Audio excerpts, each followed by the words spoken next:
good. Yeah, it's fine. So Okay, because I do think that if I would have power and have the power to try and not abuse it, I would probably still abuse it without knowing that I would abuse it.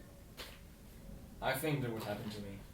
Having good intentions that turn out to be abusive, and I do not want that. So I actively do not try to have a position of power.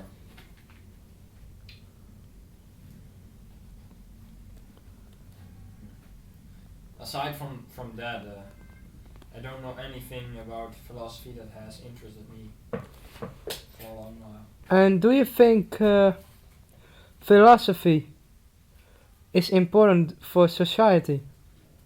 Well, most things have a practical application, and yeah, philosophy is basically just overthinking stuff a lot, and in some cases it can be important for society. Some things need a lot of thinking and a lot of debate before one handles the problem, attacks the problem, and that is where philosophy should come in. But there are also things where I consider it to be practically useless, and that is in the early days of the Greek when they set the foundation for science.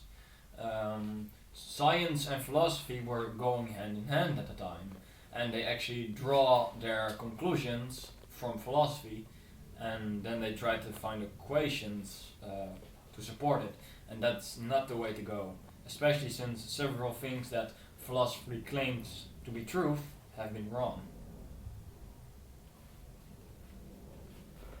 And um,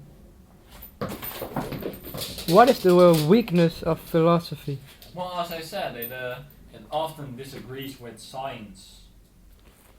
For an example, a guy gave who doesn't really care about it is that, for example, something that philosophy says is you cannot outrun an ostrich.